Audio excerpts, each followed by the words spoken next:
Hello everybody, welcome back once again to the channel. We are once again in the car, which means we have seen yet another new film. The film that we saw in theaters tonight was none other than the second to last showing of Kung Fu Panda 4, the fourth film in the Kung Fu Panda universe. Thus, Thus, Kung Fu Panda 4. It's 11 o'clock at night. Like, It's so late. So late. It was hard to get tickets. Like, a lot of people are going to see this film, which is a good sign. But anyway, was it worth it, DJ? 1 to 10. What did you think of this film? 8.5. 8.5. I'd have to go with a 9. Ooh, you went higher. Went higher. I almost gave it a 9, but there's a couple of reasons I'll get to in spoilers that I didn't. All right. Overview. Why the 8.5? The big thing for me is this being the fourth in the series, to go back a little bit, is it's a really strong continuation of Poe's journey. One of the things I love about the Kung Fu Panda films is every single one, Poe learns something greatly important to his growth. The first one, he becomes the Dragon Lord and he learns self-control and discipline. And the second one, he learns inner peace and to forgive and let go. And the third one, he learns to control his chi and to connect with others.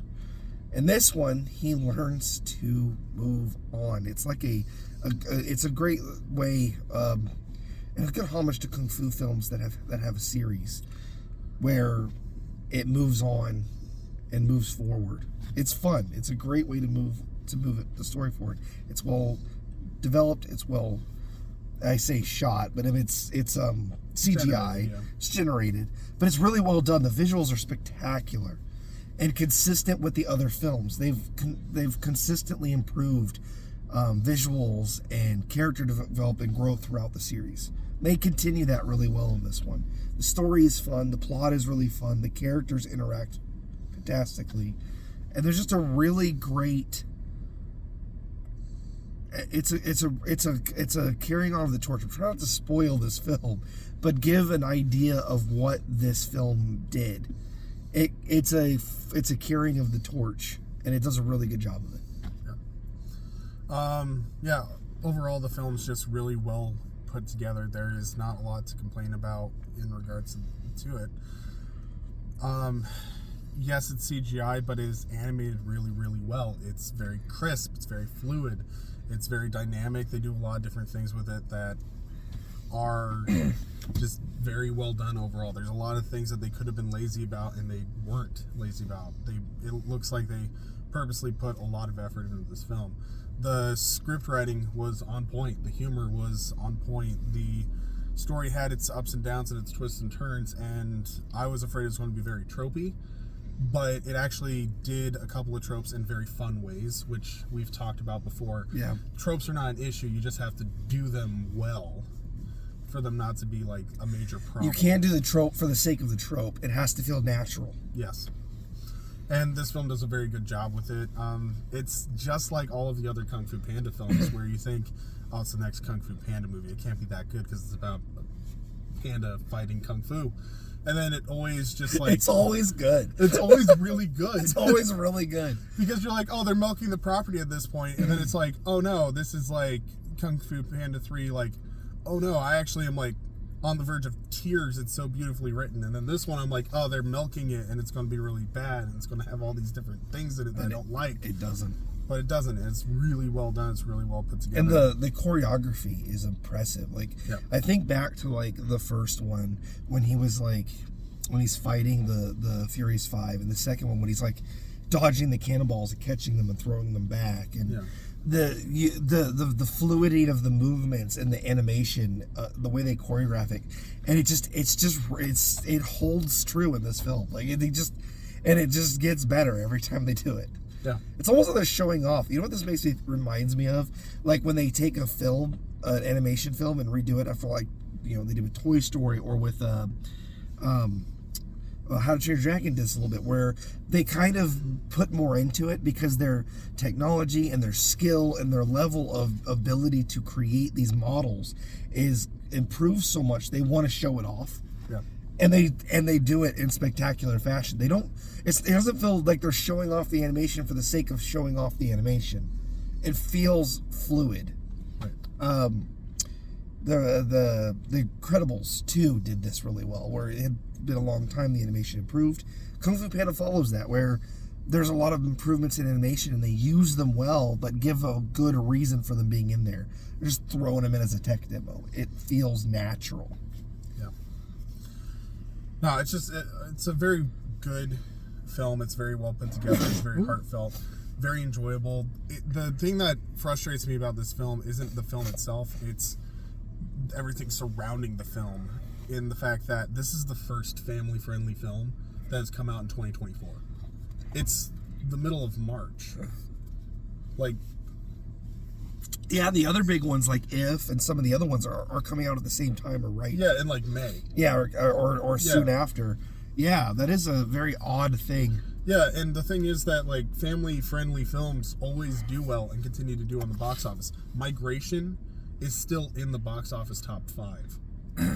It came out in December.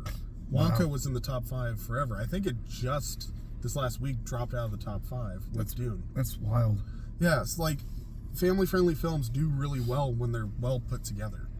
But we aren't seeing a lot of family-friendly films, which is very disappointing because they tend to be some of the better movies that are coming out still. I think a lot of that actually comes from last year's just debacle with like the protests and other things. Yeah. And so this film, like films like this, like Kung Fu Panda and things that like this that are just fun and enjoyable and it's just good popcorn flicks to enjoy with the family are just always a good time. Yeah. And Kung Fu Panda is like the A tier of these type of films. Yeah. S tier, actually, what I'd say. It's up there. It's like, it's consistently good. They always deliver.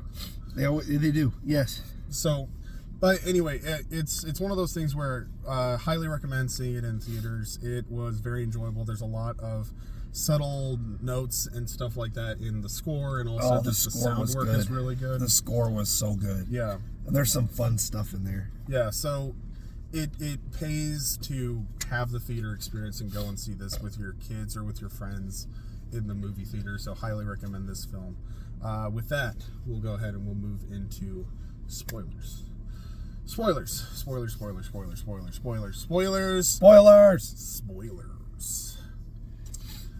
I cannot believe that while the evil chameleon was pulling people out of the spirit realm, she pulled out a porcupine, and the porcupine turned out to be Britney Spears. And she proceeded to do a knife dance with her spikes to the song Hit Me Baby One More Time. It was amazing. This film is really, really good. Actually, not too far off from what actually happens at the very end of the film. Pretty much, yeah. So I have to just throw this out here. Like, there is a twist villain moment in the movie, and I kind of saw it coming, but at the same time, they did it in such a really good way where the fox I actually was surprised by it. Yeah, I didn't actually see it coming because they felt like they weren't going to do it. Exactly. No, like it's an example of them throwing the trope at you and it working because they red herring it so well.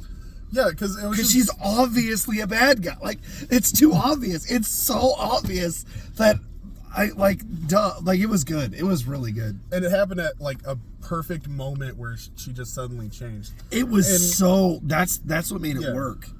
Is it wasn't in a lot of films, it's like the grand moment where it happens. It was a subtle, intimate moment when the betrayal happens. And it was so subtle. And then it almost took me a second to realize what happened. Because I expected her to betray him. Yeah. But I expected her to run away. And him to be like, just save yourself, and her to run away. And then do the whole tropey thing where she hides and goes, no, I can't do this. But no, just straight betrayal. Here you go, chameleon. Here's the staff. Like, holy crap. Yeah. Like, it does these, like, that's one of the few tropes that it does, and it does it super duper well. The thing that's also great about this film is that a lot of the humor is not in the trailer. The trailer was highly disappointing.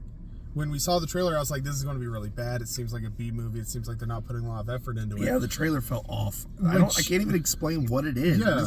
It felt off. When I watched it, I was like, this doesn't feel like a Kung Fu Panda film. This feels like, oh, we're milking this for another one. And that's not what it was. And I was pleasantly surprised by that. Yeah, so the trailer set me up for that. Yeah, like the trailer's really bad, and it doesn't even have good humor moments in it. Like, they show a couple of them, and you're like, oh man, that's so stupid. That's such a dumb joke.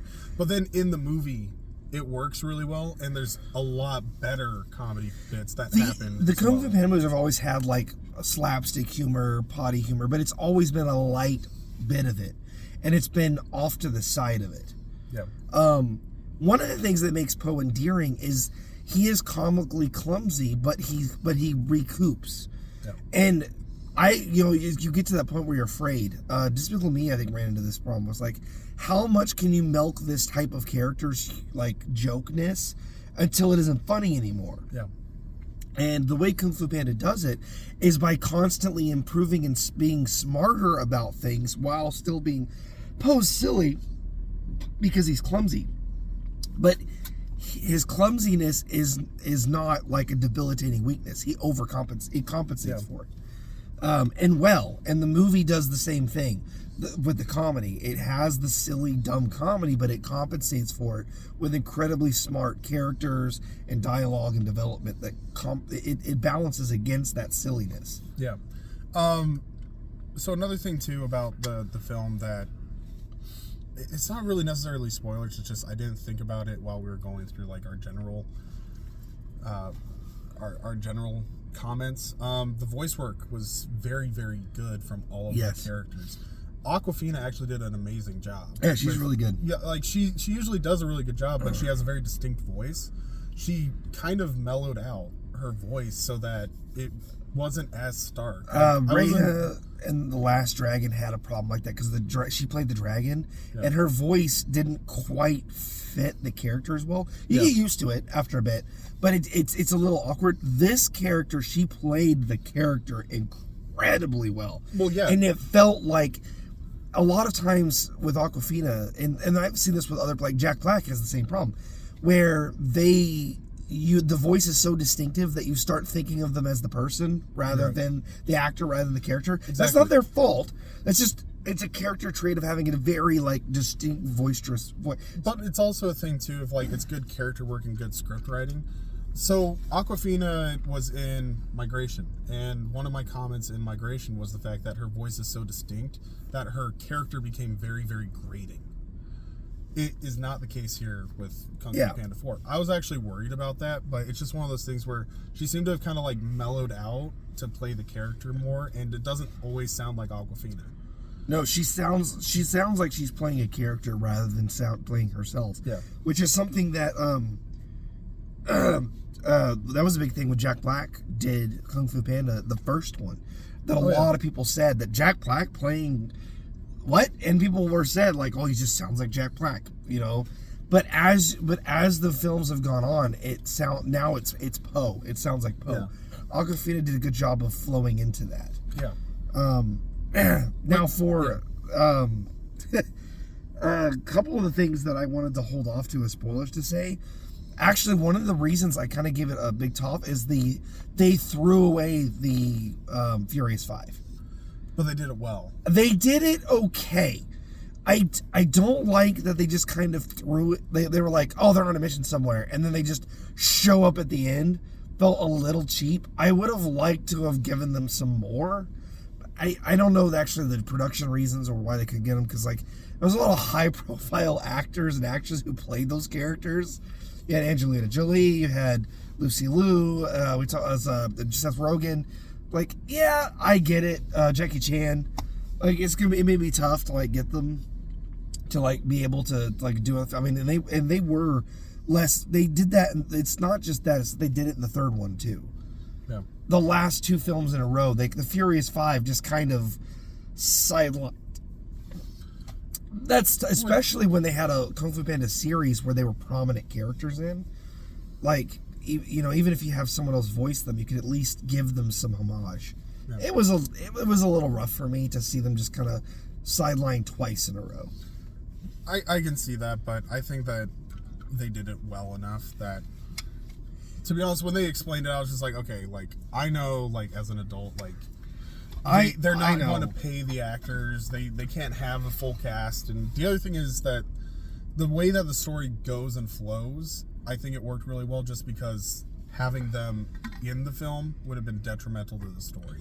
You needed a smaller cast for this story. Yeah, I know. It just rubbed me a little bit. That's all. And that was literally the 0.5, was just that. Was just I felt cheated by the various 5 just getting so sidelined.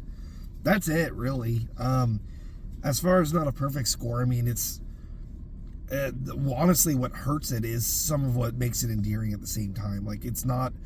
It has like a little bit of issues sometimes in like pacing characters, but for most part, it's a darn good film. And I don't mean a good kids film. I mean a good. No, it's a well put together film. It's just good, yep. And I just some of the character works, the side characters have always been fun in these movies, but like the pigs in the bar and the fish inside the pelican. That was so clever. That was good. Like, that was so good. But no, the part that killed me, like actually like just killed me, was it's this drunk fish in a pelican's mouth, and he's sitting there and they're talking about how strange it is that Poe has 2 dads. Like, he has his panda dad, but then a goose dad, duck dad. And the guy and the fish in the mouth is just like, wow, that's really strange, ain't it, Mom? It's like, I guess it takes, yeah. He was panda dad, goose dad, I guess it takes all kind. Ain't that right, Mom?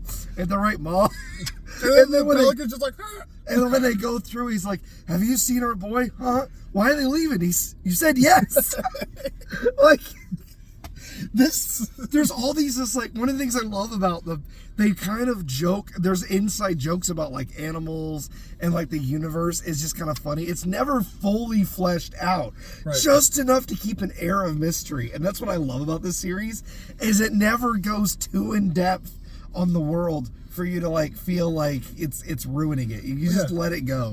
Oh, and the other thing too is that the humor, like, they had little goofs and stuff that were recurring within a scene, and then they played it well enough. They played it really well with, like, they didn't carry it on too far. Like, what movie did we watch?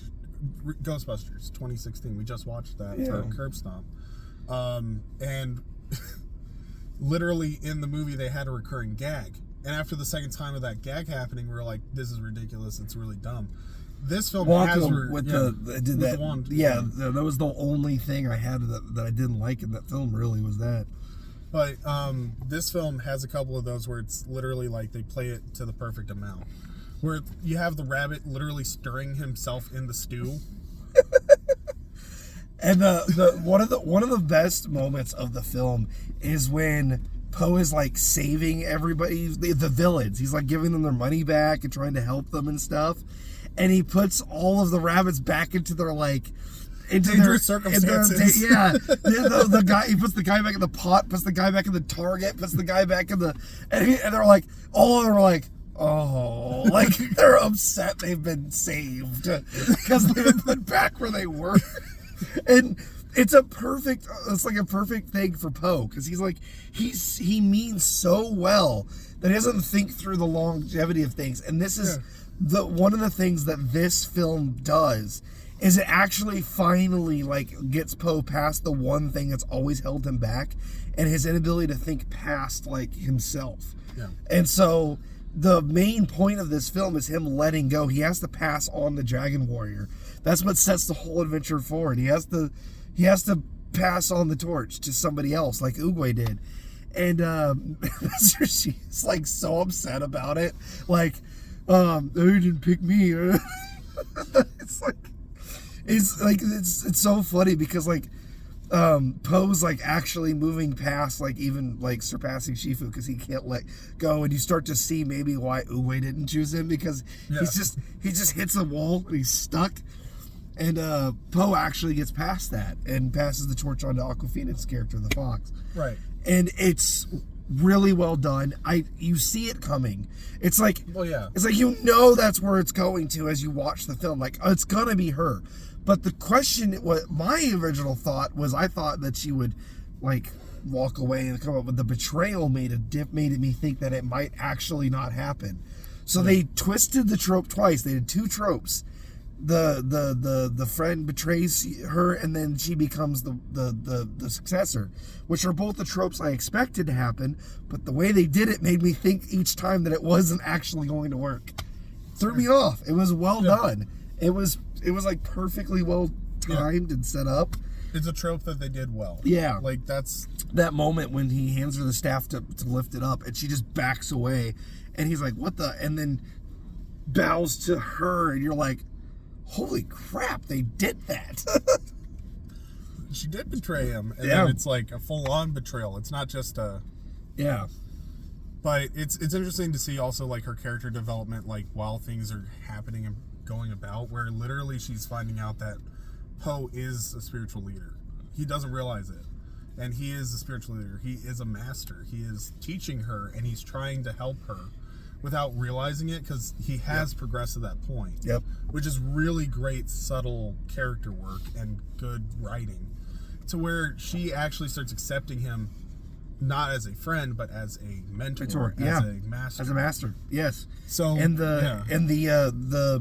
it becomes a really strong bond relationship between them, and that's what like really moved all this forward. At the very end was that him realizing that not just letting go, but also like learning that he has more to give. He gains and he gives and gets at the same time. That's the final lesson. He learns to let go of what he has, but he gains so much more and becomes the leader he didn't think he could be. And it's really endearing. And then they have a montage at the end with him doing the training that Poe did at the beginning. Yeah. And the best moment is Poe gets knocked back on the floor, and Shifu comes up all angry and just smiles because he's like, I can relate. Like this is what it's like. Remember, he's like, ha. That's what, like you're in my position now. You're seeing it for the first time. Yeah. So it was just really good and fun. Yeah, definitely. Just a good film. Very enjoyable. Speaking of things that are enjoyable, it's not this channel, as the popcorn bucket would tell you. Old popcorn bucket. Old popcorn bucket. New popcorn is a little peppy for now. A little peppy for now. Don't worry, we'll break you in soon. Anyway, speaking of breaking things, break that like button. Give us a like. Leave us your comments, leave us your thoughts in the comments below. We always appreciate your guys' feedback. Let us know what you guys thought of Kung Fu Panda 4, maybe the series in general. And also, we're always open to feedback on how to give you guys the content that you guys want in the way that you want it. Otherwise, be sure to subscribe if you like having these reviews every single week and other content that we drop every Wednesday. Otherwise, we'll see you guys in the next episode. Thank you for watching.